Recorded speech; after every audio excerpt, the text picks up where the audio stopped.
The story begins with a narration 500 years ago where we learn about the war between humans and witches. A moon-caller witch named Sorna was loved by the masses, but burned for spreading a plague. Now, we see some witches getting burned, after which we meet a tiger man named Tiger who is so overpowered that he can defeat anyone. Tiger wakes up from a dream and runs into an old man. He calls him the Black Beast of Death and starts a casual chat, but this turns out to be a trap. Tiger falls off a cliff after a hectic sequence and bumps into a girl witch named Zero. He takes her to safety but immediately runs away after learning she's a witch. Zero follows after him because she wants food, but he seems to hate witches and ignores her. Zero tries to tempt him by saying she can make him human again. She's also very hungry, so Tiger eventually agrees to feed her. Zero forms a contract with Tiger to make him her guard, and he agrees to do it informally. After an awkward night's sleep, Zero shows off some of her magic and ends up summoning a monster boar. Tiger is shocked at first, but then Zero easily subdues the boar using her magic. As she explains her powers to Tiger, she spots a spy named Albus and catches him. Albus explains that he has a magical book named Grimoire of Zero. That's when Zero reveals that she is the one who wrote that book. Albus tries to make Zero his ally, and mentions that the grimoire is in his hideout. He also talks about a mystery man who fights for the witches. Tiger doesn't care for such rumors, but Zero wants to go to the hideout. Now, the team moves forward and Albus talks about the granddaughter of Sorna who leads the sorcerers of Zero.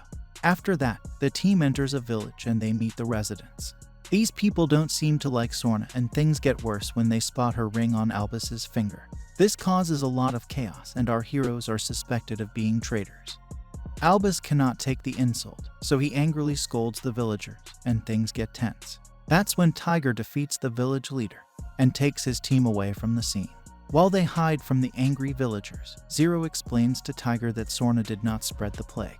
There's no time to rest as the villagers reach the team and attack them. After avoiding some soldiers, they find an old lady who guides them to a safe spot. She is also revealed to be a witch who was saved by Sorna, so Albus gives her the ring. Zero gives Tiger a hard time, so he decides to carry her on his shoulders. Our heroes need to pass through some security to enter a kingdom, and the kids use a questionable excuse to let them through. Tiger Man isn't too happy to have his character attacked, so he scolds the kids for this. Now, the kids decide to get dressed up in a shop with a creepy owner. It's a hilarious session, and Zero makes things more awkward when she changes clothes in front of everyone. She leaves her robe with the owner, and then the group looks for a place to stay. Everyone refuses them because beast folk are known to lose control of their hunger. Right then, a bear man is seen attacking a slave girl, but Tiger saves her with a punch. A wolf man named Wolf comes to take his slave and guides our heroes to a place that accepts beast folk. Albus goes to sleep, but Zero follows Tiger so that she can get some drinks. Here, Wolf shows up and smells Zero, so Tiger warns him. After learning that Wolf is a creep who keeps slaves for himself, Tiger goes to save the girls.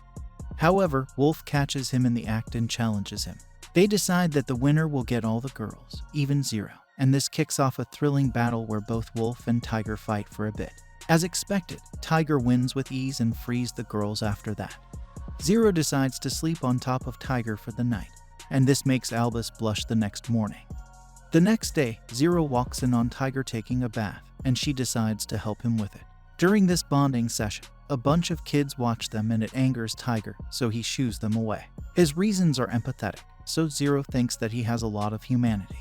Albus drops by and sees Tiger in a delicate position, so he makes fun of him. Later, Zero spots a couple kissing and asks Tiger about it. He acts shy, so she lets it be for now. The team finds the same kids from earlier, but with an injured girl. Zero convinces Tiger to heal her wound, and the kids give him a locket as a sign of their appreciation. Now, the team continues their journey, and they have a lot of fun on the way. Zero finds a rainbow and feels romantic, so she offers a kiss to Tiger. As expected, he feels embarrassed and walks away. Later, Tiger accidentally causes Zero to bump her head on a branch. After a short outburst, she decides to bring out some fish from the river, and also teaches Albus how to use this trick. The team sits down for a nice meal and Tiger is shown to be a good cook. Albus explains that he lost his mother due to the witch war, and Zero says that she doesn't really know much about her parents. As the bonding continues, Zero says that she enjoys spending time with Tiger, and even Albus gets comfortable with him. The trio finally reaches the hideout, but Tiger smells something burning. Albus finds a dog and follows him to his village, but finds everyone burnt to a crisp. Tiger thinks this is the work of bandits, but Zero immediately says that this is the work of rogue witches. She walks through the village and is able to identify the spells that were used to kill the villagers. Our heroes have no respite as some looters sneakily attack them. Tiger decides to face them with his powers and defeats the looters with ease, but Albus loses his mind. Luckily, he calms down before he loses control, and then Tiger gets one of the looters to explain how the rogue witches came in and started killing everyone. The team continues to the hideout spot hoping to find the grimoire, but it is missing. Our heroes continue their search and find a wounded survivor. He mentions a strange man who came in and killed everyone else. Albus tries his best to heal the man, but it's of no use and he dies in front of him. The team is attacked by a mysterious power, and Tiger is made to relive the time he turned into the Black Beast of Death. Luckily, Zero saves him, and then our heroes meet a sorcerer named 13 who explains that he was the one who killed the villagers. He attacks Tiger, but Zero saves him and then gets into a thrilling battle with 13. Things get tough and it's hard to say who's going to win, but then both the fighters stop when the bell rings. Tiger and Albus don't understand what's going on, so Zero and 13 state that they need to eat now. It's confusing, but everyone eventually goes on to eat a tasty meal in a lavish palace. After the awkward meal, 13 explains that he has made a deal with the king wherein the sorcerers of Zero will kill all the witches for him. Albus doesn't agree with his methods, but 13 reasons that this is the only way to end the war. He offers Albus and Tiger a chance to join him and gives them a day to think about it. Zero is unmoved by 13 seconds' words and explains that it was a mistake to write the grimoire of Zero because it has the power to destroy the world. Albus is then put into a cell as is Tiger. Later, 13 sends his mouse to call Tiger into his chamber, after which he offers him a potion. Apparently, this will help him become a human again, so Tiger gets tricked. 13 tries to sway him away from Zero and says that she actually wants to kill him. Tiger takes the potion and confronts Zero about what 13 told him. However, she reveals it was just a trick he pulled to manipulate his thoughts. On top of that, she is upset that Tiger doubted her, so she tells him their contract is over and he should leave. Some soldiers ask Tiger for some help hunting witches, but he refuses the offer. He goes to a merchant the next day and learns that he can take anything for free if he is a witch hunter. He doesn't like this, so he attacks a shameless pig man for taking free stock. A girl sees this and offers some food to Tiger in exchange for using his strength. The both of them strike a friendship and eat a nice meal together. The girl talks about the difficulties she has to face because of the witch war, but Tiger leaves before things become emotional. Later, we see some beast men trying to take free booze from the girl, and her father is upset with this. He also doesn't like that his daughter let Tiger cook a meal for himself, but she reminds him that beast folk can eat humans when they get hungry. Tiger hears this and is upset, but still beats up the other beast men and walks away. Meanwhile, 13 taunts Albus, but gets confronted by Zero. Wolf also finds Tiger and attacks him with some allies. They get into an intense battle, but the wolf man gets betrayed the allies. Tiger dominates with ease but gets stabbed by an arrow. However, the wound is taken by Zero, who suffers the hit because she didn't end the contract with him.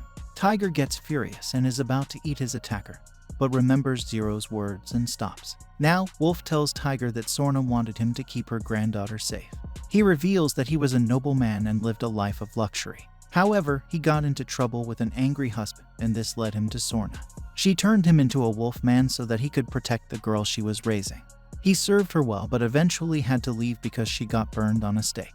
Meanwhile, Zero heals from her wounds but finds herself trapped inside a magic barrier. Wolf explains that the mystery man Albus worships had actually started the plague and placed the blame on Sorna instead.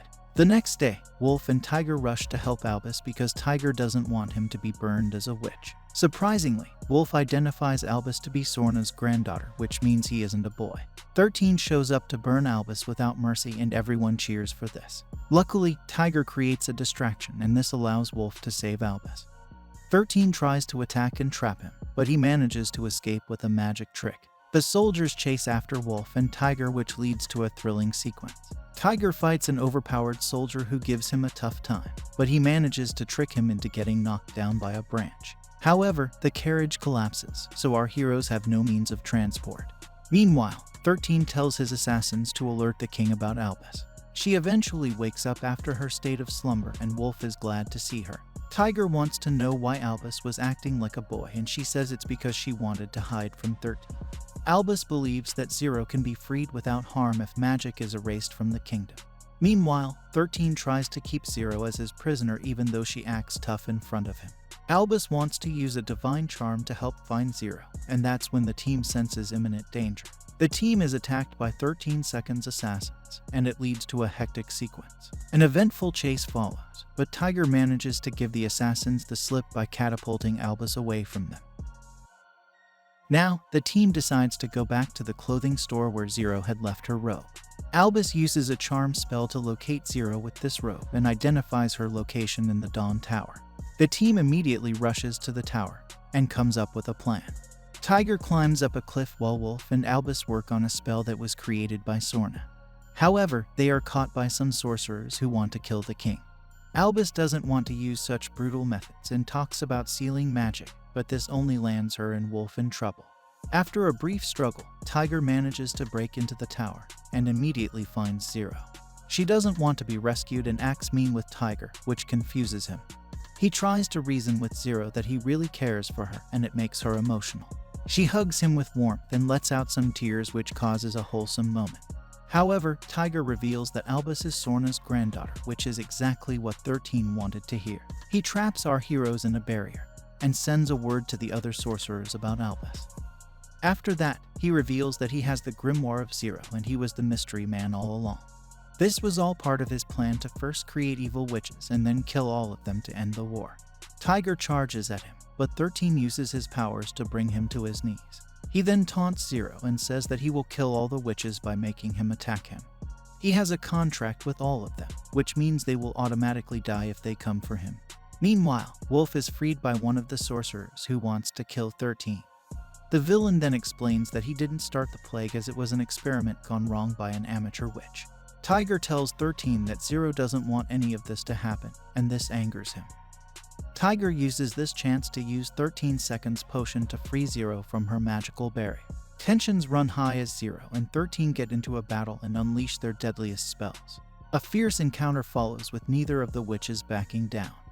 Zero is shown to be overpowered, but she gets hurt when Tiger is attacked by a magic blast due to 13 using the grimoire.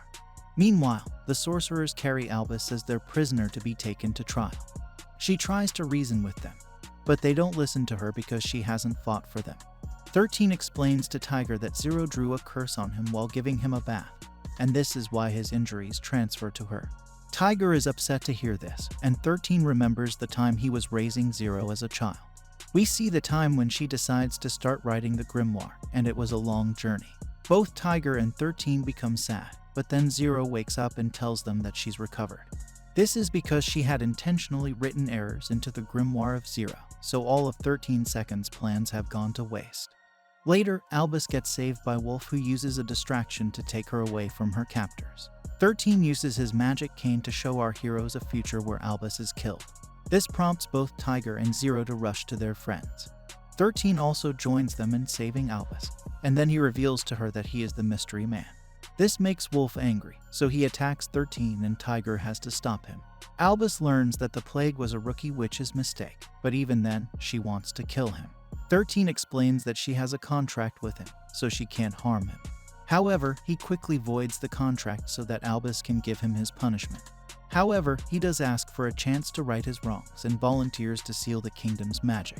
Tiger reminds everyone that there's no time to waste because the war is still on. The team gets to work instantly and we see everyone preparing to attack 13. Wolf still wants to end 13, so he pins him down and is about to use his sword, but stops at the very last moment. Now, the sorcerers show up to apprehend both 13 and Albus, so Tiger and Wolf prepare for countermeasures. A fierce battle follows as both Wolf and Tiger fight monster beasts and magic arrows. 13 offers some support as well, but there's no end to the beasts. An army of monster boars show up and things are looking bad. Luckily, Albus arrives and joins our heroes with their sealing mission. Together, they manage to unleash the necessary power to drain the entire kingdom of its magic. Zero uses Tiger as her vessel, and he unleashes a massive blast to eradicate magic from the land. Tiger wakes up 3 days later in front of Zero, who reveals that she doesn't have enough magic to turn him into a human now. 13 is seemingly executed, but Albus creates an illusion that allows him to escape. On the bright side, the war is over and the story ends with Albus giving Tiger a kiss on his cheek and Zero teasing him about it. Like, share, and subscribe to stay updated on all my latest videos. See you soon.